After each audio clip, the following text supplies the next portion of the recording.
आज विश्वामित्र जी महाराज परेशान हैं, सोचने लगे कि ये यज्ञ हमारा सफल क्यों नहीं हो रहा है।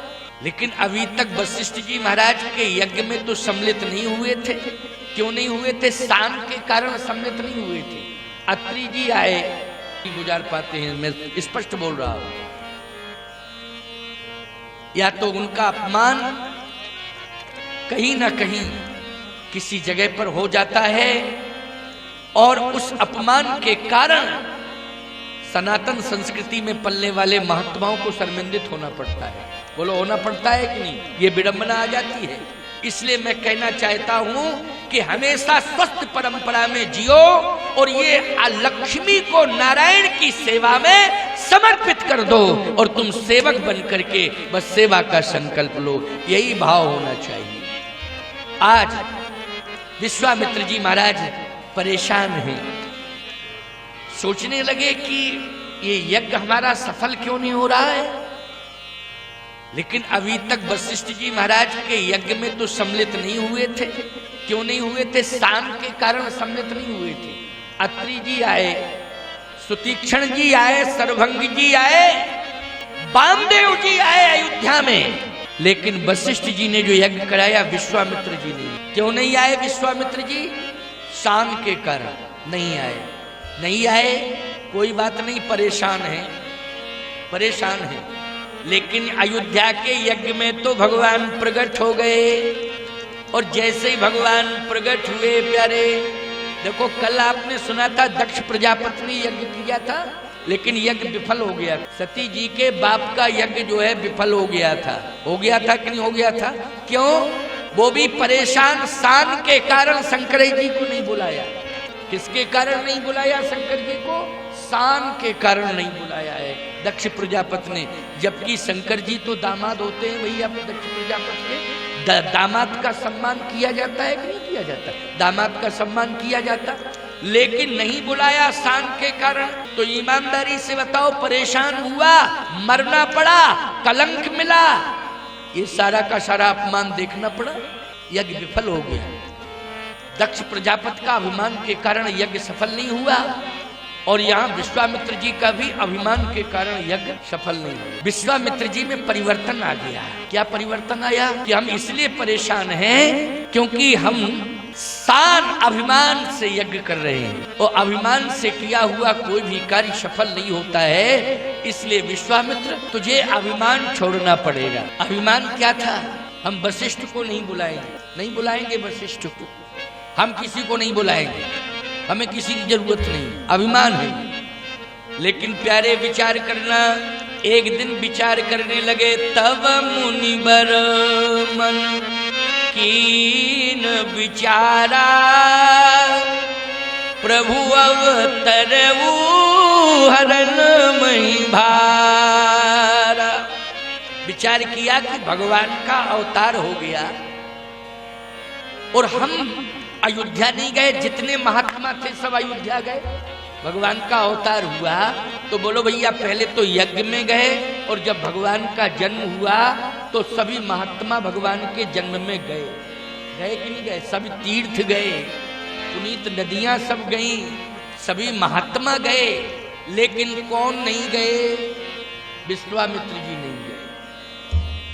इसलिए तो प्रमाण दे रहे हैं, पुष्टि कर रहे हैं कि तव मुनिवर मन कीन विचारा, प्रभु अवतरऊ हरण मही भारा। इस पृथ्वी का भार हरण करने वाला वो परमात्मा अयोध्या में अवतरित हो गया।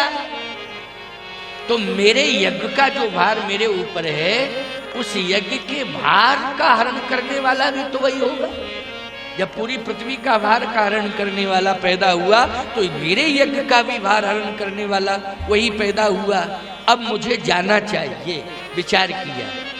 लेकिन बिना वशिष्ठ के राम जी नहीं मिलेंगे।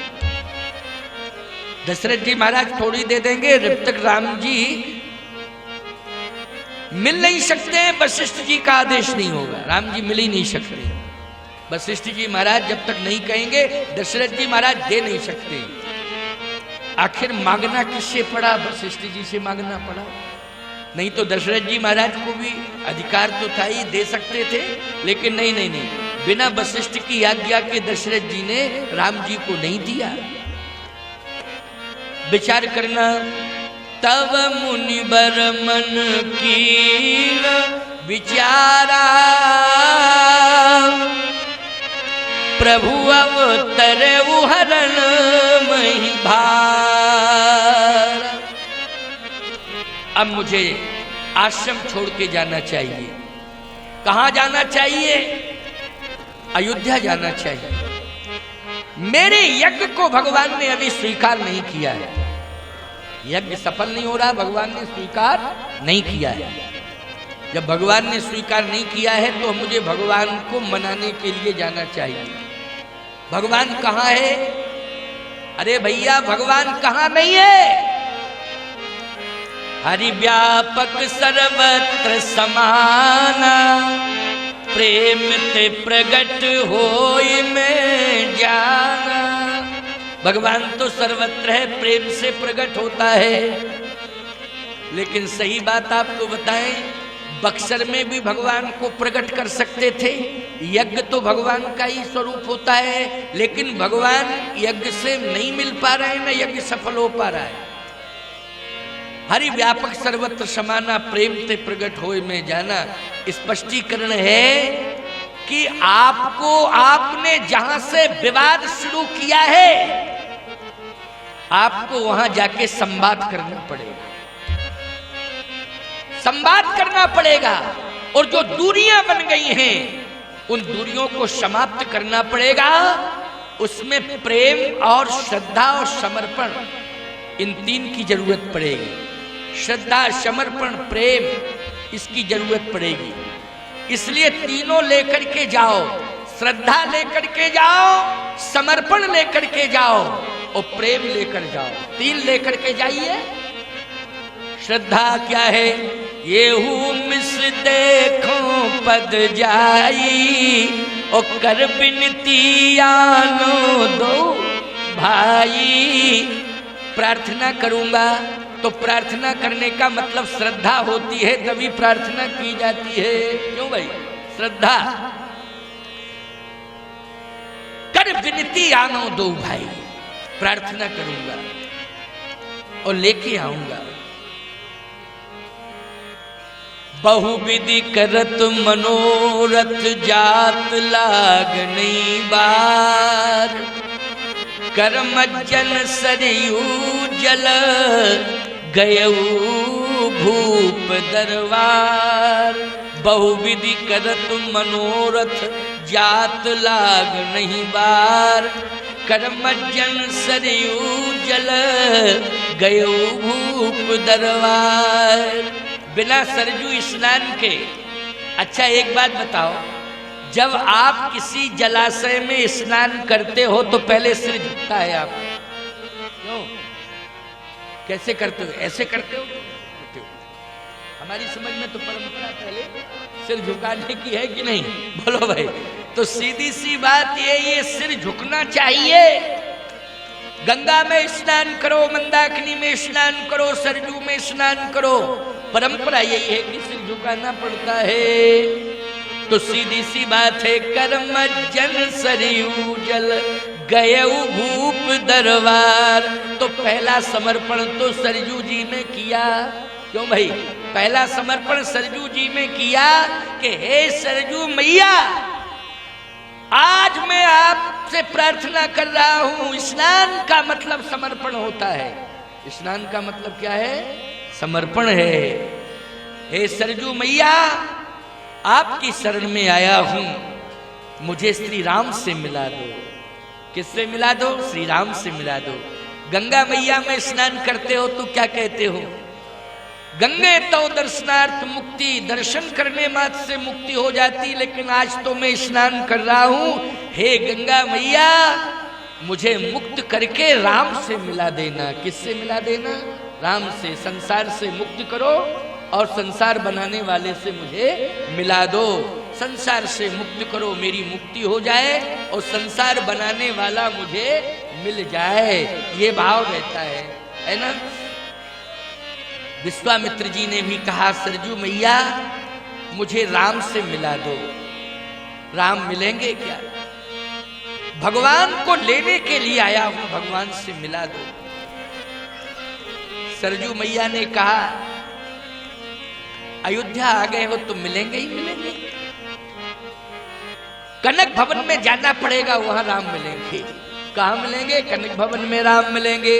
इसलिए स्नान कर लिया है, अब जाइए जहां राम रहते हैं कनक भवन में, आपको राम जी मिलेंगे। भैया स्नान करके जैसे ही विश्वामित्र जी महाराज गए तो दशरथ जी ने भगवान को तो नहीं दिखाया, सिंहासन दिखा दिया। इस पे बैठो महाराज। अच्छा बोलो भैया, ये सिंहासन भगवान है कि सम्मान है? सिंहासन तो सम्मान है, भगवान कहाँ है? सम्मान है ये, बोलो है कि नहीं? ये सम्मान है। भगवान तो दिखाई नहीं दिए, सिंहासन दिखाई दिया कि बैठो बैठो बैठो महाराज बैठो। गोस्वामी जी कहते, कर दंडवत मुने सन्मानी, और निज आसन बैठा रहे आनी, चरण पखार कीन यति पूजा, मौसम आज धन्य नहीं दूजा, मौसम आज धन्य नहीं दूजा। दशरथ जी कहते हैं, इस सिंहासन को आपने धन्य धन्य कर दिया महाराज, दर्शन देकर आपका चरण प्रक्षालन मैंने कर लिया, चरणों तक पान कर लिया, ये सिंहासन पर आप विराजमान हो गए। सिंहासन धन, अयोध्या धन, दशरथ धन, अयोध्यावासी धन, धन धन हो गए। विश्वामित्र जी ने कहा, लेने आए थे भगवान को, देखने आए थे, लेने आए थे भगवान को, लेकिन सम्मान मिल रहा है, भगवान तो नहीं मिल रहा है, सम्मान मिल रहा है। सावधान, भगवान को पाने वालों को सम्मान मिलता है, ऐसी बात है। लेकिन सम्मान पाकर के इस बात का ध्यान रहे, भगवान को पाने वालों सम्मान पाकर के ये ध्यान रहना चाहिए कि अभिमान ना आ जाए। क्या ना आ जाए? अभिमान। और यही तो खतरा है। सम्मान जैसे मिलने लगता है वैसे ही अभिमान आने लगता है, और अभिमान आने लगता है तो भगवान छिप जाता है, अभिमान ही अभिमान रह जाता है। इसलिए मैं कहता हूं कि भजन करते रहना। भजन से क्या होगा? भजन तुम्हें जागृत किए रहेगा। लेकिन भोजन पर ध्यान देने लगते हो तो भोजन करो सो। भोजन का काम क्या है? जल्दी बोलो। भोजन का काम क्या है? सुलाने का काम है। क्यों भाई? भोजन कर विश्राम। क्यों भाई?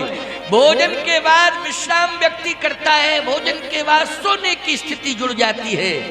लेकिन भोजन आपको सुलाता है और भजन आपको जगाता है। जगाता है कि लंका में 14 महीना सीता जी ने भोजन नहीं किया। 14 महीना। क्यों? करती क्या रही?